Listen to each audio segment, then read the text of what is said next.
नमस्कार दोस्तों, स्वागत है आप सभी का ऑनलाइन डॉक्टर श्री चैनल पे। फिर से दोस्तों आप सभी के बीच हाजिर लेटेस्ट अपडेट के साथ में इस वीडियो में दोस्तों बात करने वाले 69,000 के पहले वेतन को लेकर।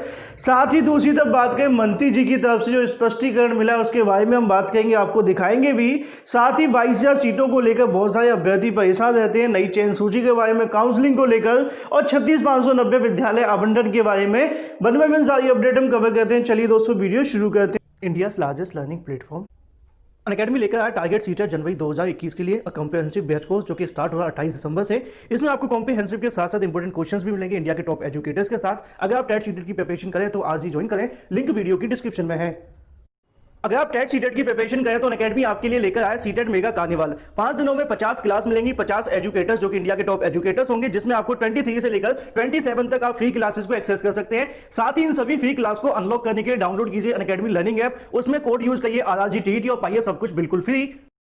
साथ ही इन 50 क्लासेस के अंदर आपको क्या क्या मिलने वाला है इंडिया के टॉप एजुकेटर से, वो भी बिल्कुल फ्री। उसका शेड्यूल भी आपके सामने 23 दिसंबर से लेकर 27 दिसंबर के बीच में 10 स्ट्रेटेजी सेशन आपको मिलेंगे, 10 थ्योरी सेशंस भी मिलेंगे, साथ ही 10 पेडागोगी सेशन मिलेंगे। 10 सेशन आपके होंगे जिसमें आपके MCQ क्वेश्चंस पूछे जाएंगे। साथ ही अगर बात करें 10 सेशन होंगे जिसमें आपके PYQ सेशन भी मिलने वाले हैं। तो ऐसे में आज ही ज्वाइन करें, लिंक वीडियो की डिस्क्रिप्शन में है। न्यू यूजर्स कोड का इस्तेमाल करना बिल्कुल ना भूलें, RRG TET। साथ ही अनअकैडमी पर मेरा रेफरल कोड यूज करना बिल्कुल ना भूलें, इससे आपको free live classes, test series, साथ ही जो क्विज़ेस है वो बिल्कुल फ्री मिलेंगी। और अगर आप प्लस सब्सक्रिप्शन लेते हैं तो वहां पे आपको मिलेगा 10% का instant discount RRG TET code के साथ। अनअकैडमी प्लस में आपको मिलेंगे बहुत सारे फीचर्स, घर से बैठकर लाइव पढ़ सकते हैं, अनलिमिटेड एक्सेस कर सकते हैं सभी कोर्सेज पर, प्रैक्टिस टेस्ट अटेम्प्ट करने का मौका मिलेगा, सभी बैच को एक्सेस कर सकते हैं, मेंटरशिप एंड गाइडेंस भी मिलेगी, एग्जॉस्टिव कवरेज होगी सभी सिलेबस पर, रेगुलर डाउट क्लियरिंग सेशन भी होगा, साथ ही लाइव टेस्ट अटेम्प्ट करने का मौका मिलेगा, लाइव टेस्ट सीरीज भी होगी, स्टडी मटेरियल भी मिलेगा PDF फॉर्मेट में। ज्यादा जानकारी के लिए लिंक वीडियो की डिस्क्रिप्शन में है। अनअकैडमी पर TET प्लस सब्सक्रिप्शन अगर आप लेना चाहते हैं 1 मंथ, 3 मंथ, 6 मंथ और 12 मंथ के लिए, सभी प्राइसेस आपके सामने लिखे हुए हैं। सभी बैच को एक्सेस करने के लिए एक ही सब्सक्रिप्शन काफी है। यूज करिए RRG TET कोड, इससे आपको मिलेगा 10% डिस्काउंट। तो जैसा कि आप सभी को पता है कि 69,000 शिक्षक भर्ती वैसे तो अब लगभग पूरी हो चुकी है, लेकिन इसके अंदर 3 तरह के अभ्यर्थी पहले थर्ड काउंसलिंग का इंतजार करें, सीट जुड़ने का इंतजार करें, दूसरे विद्यालय आवंटन के लिए और तीसरे पहले वेतन के लिए।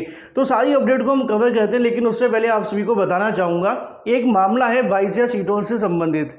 इसके बारे में समय समय पर हमारी तरफ से आपको जानकारी दी गई है। बहुत सारे अभ्यर्थी कहते हैं सर अपने चैनल के माध्यम से उठाइए, मैंने कई बार आप सभी को उठा भी दिया है। लगातार हर एक वीडियो के अंदर अभ्यर्थी कहते भी रहते हैं, तो जितना ज़्यादा संभव हो सकता है मैंने अपनी तरफ से किया है। लेकिन ऐसे में जब तक सरकार फैसला नहीं लेगी, मैंने आपको कई बार कहा है कि यहाँ से कुछ हो नहीं सकता है। अब 22,000 सीटों को लेकर दो ही चीज़ आप सभी के सामने आती है, पहली सरकार और दूसरा न्यायालय। क्या न्यायालय से हो पाएगा? सुप्रीम कोर्ट पर आप उम्मीद रख सकते हैं, मैं ये नहीं कहूँगा, लेकिन ऐसे में सरकार जब तक नहीं चाहेगी तब तक कहीं ना कहीं यहाँ से मैंने कई बार कहा है कि आपको पॉजिटिव रिस्पॉन्स नहीं मिल पाता है। ऐसे में आप लोगों को गुमराह करके ये कहा जाता है कि याची लाभ मिल जाएगा, तो 22,000 सीटों पर याची लाभ नहीं मिलेगा। हाँ, ऐसा हो सकता है कि मामला कोर्ट में जाएगा, वहाँ बहस होगी, जो भी फैसला होगा वो आप सभी को वहाँ से देखने के लिए मिल सकता है, लेकिन ऐसा नहीं है कि कोई याची लाभ मिलेगा। बिल्कुल स्पष्ट तौर पर किसी भी मुद्दे के अंदर 69,000 शिक्षक भर्ती में याची लाभ नहीं मिलने वाला है। इस बात को ध्यान में रखिए और बार बार परेशान मत हुआ करिए, चाहे वो कोई सा भी मुद्दा आप निकाल करके देख लो। तो ऐसे में बहुत सारे अभ्यर्थियों के माध्यम से मंत्री जी के साथ में मुलाकात की गई, जहां पर जानकारी लेने का प्रयास किया गया कि 22,000 सीटों को लेकर क्या अपडेट है, और साथ ही नई चयन सूची के बारे में कि थर्ड काउंसलिंग होगी कि नहीं होगी, क्या क्या अपडेट निकलेगी। तो ऐसे में आप सभी को दिखाना चाहूँगा। तो यहाँ पे दोस्तों आप सभी के सामने जो इमेजेस है वो आ जाती है, जिनके माध्यम से आप सभी यहाँ पे देख सकते हैं कि मंत्री जी के साथ में मुलाकात हुई है। मुलाकात के बाद में क्या क्या चर्चा हुई है वो आप सभी को देखने के लिए मिलेगी।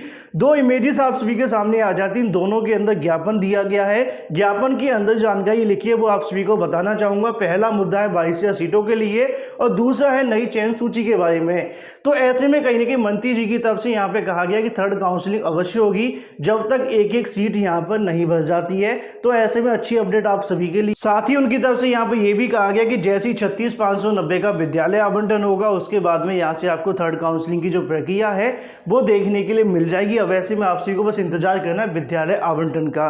लेकिन समय समय पे एक सवाल आता है 22,000 सीटों के लिए, तो मंत्री जी की तरफ से यहाँ पे क्या कहा गया है। जिन अभ्यर्थियों की मुलाकात मंत्री जी के साथ में उनकी तरफ से यहाँ पे बताया गया कि थर्ड काउंसलिंग को लेकर तो स्पष्ट शब्दों में जानकारी दी गई है, लेकिन ऐसे में 22,000 सीटों को लेकर यहाँ पे कहीं ना कहीं सिर्फ आश्वासन दिया गया। हम ये कह सकते हैं कि बात को यहाँ पे घुमा करके रखने का जो प्रयास है वो किया गया। उनकी तरफ से ये भी कहा गया कि इस पर हम वार्ता करेंगे मुख्यमंत्री सर के साथ में, लेकिन कहीं ना कहीं अभ्यर्थियों का कहना है कि एक संतुष्टि भरा जवाब यहाँ से देखने के लिए नहीं मिला है। तो ऐसे में आप लोग अंदाजा लगा सकते हैं कि सरकार की तरफ से 22,000 सीटों को लेकर ऐसे कई बार आश्वासन दिए जा सकते हैं, लेकिन जब तक जुड़ेंगी नहीं तब तक आपको यहाँ इंतजार करना पड़ेगा। एक मामला सुप्रीम कोर्ट में भी गया था, आप लोगों को याद होगा, वहाँ पे भी देखने के लिए मिला था, लेकिन सुनवाई ना होने की वजह से मामला यहाँ पे डिस्पोज हो गया था। वैसे में नई याचिका कोई जाती है तो वहाँ से कुछ देखने के लिए मिल सकता है, लेकिन ऐसे में कहीं ना कहीं मंत्री जी के साथ में जो मुलाकात हुई है 22,000 सीटों को लेकर, अभ्यर्थी को कहना है कि सिर्फ आश्वासन, लेकिन किसी प्रकार की कोई भी यहाँ पे स्पष्ट जानकारी नहीं दी गई है 22,000 सीटों के लिए। और ऐसे मैंने कई बार आपको बताया भी है, तो आज भी आप सभी के सामने 22,000 सीटों का मुद्दा आ जाता है। तो ऐसे में ये हो जाती है 22,000 के बारे में। साथ ही नई चयन सूची को लेकर जानकारी मिल चुकी है, बस थोड़ा सा आप लोग इंतजार करें विद्यालय आवंटन होने तक का। लेकिन ऐसे में एक सवाल देखने के लिए मिलता है कि विद्यालय आवंटन कब होगा। उससे पहले मैं आप सभी को यहाँ पे दिखाना चाहूँगा 36,590 छात्र साथी अगर बात करें जो दूसरे अभ्यर्थी वेतन का इंतजार कर रहे हैं, उन सभी के लिए यहाँ पे एक आवश्यक सूचना देखने के लिए मिली कि नवनियुक्त शिक्षकों को मिला पहला वेतन। जिला बेसिक शिक्षा अधिकारी के माध्यम से मंगलवार को नवनियुक्त 100 प्राथमिक शिक्षकों को पहला वेतन दिया गया है। बीएससी डॉक्टर पवन तिवारी ने बताया कि कानपुर प्रदेश का पहला जिला बन गया है जिसमें सबसे पहले यहाँ पे जो वेतन है वो देखने के लिए मिला है। तो ऐसे में जो कानपुर के अंदर चयनित हुए थे उन सभी को यहाँ पे ढेर सारी शुभकामनाएं। बाकी जिनको अभी तक वेतन नहीं मिला है जल्द आप सभी को यहाँ से मिल जाएगा। तो ऐसे में आदेश भी आप सभी के सामने देखने के लिए मिल जाएगा। कानपुर नगर का जो आदेश है जो कि 31,277 के लिए है। बाकी जो शेष बचे हुए अभ्यर्थी उनको जल्द यहां से मिलने की उम्मीदें हैं। ज़्यादा आपको इंतजार नहीं करना पड़ेगा, जैसा कि उम्मीद है कि 1 महीने के बाद में आप लोगों के लिए भी यहां से खुशखबरी मिली जाएगी। इसके अलावा अगर बात करें 36,590 के बारे में, जिनका लगातार इंतजार है विद्यालय आवंटन के लिए, क्योंकि उसी के बाद में कहीं ना कहीं जो राहत मिलेगी थर्ड काउंसलिंग वाले अभ्यर्थियों को। तो ऐसे में इसी संबंध में अभ्यर्थी आज निदेशालय पहुंचे हुए थे, जहां पे जानकारी लेने का जो प्रयास है वो किया गया। ऐसे में गणेश सर की तरफ से जानकारी दी गई है कि जल्द जो विद्यालय आवंटन की प्रक्रिया है वो शुरू करवा दी जाएगी। अभ्यर्थियों के माध्यम से ये भी बताया गया कि समाचार पत्र के अंदर ऐसा कहा जा रहा है कि यहाँ पे अंतर जनपदीय जो स्थानांतरण चल रहा है उसकी वजह से प्रक्रिया थोड़ी स्लो हो गई है।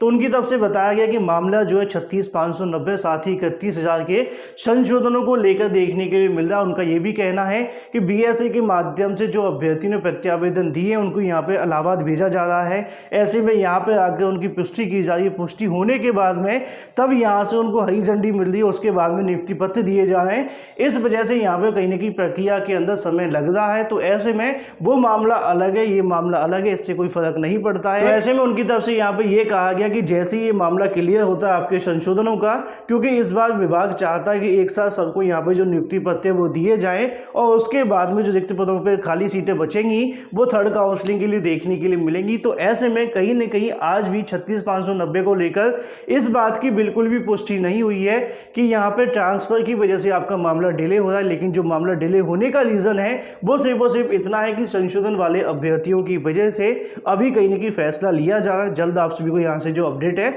वो देखने के लिए मिल सकती है 36,590 विद्यालय आवंटन को लेकर। तो ऐसे में जो भी जैसी भी अपडेट निकलेगी सबसे पहले आप सभी को ऑनलाइन अड्डा फर्स्ट चैनल के माध्यम से प्रोवाइड करा दी जाएगी। वीडियो को लाइक और शेयर करना बिल्कुल ना भूलें, साथ में चैनल को सब्सक्राइब कर लें, बेल आइकन को दबा लें। ज्यादा जानकारी आपसे टेलीग्राम चैनल को ज्वाइन कर सकते हैं। So guys, thank you for watching this video.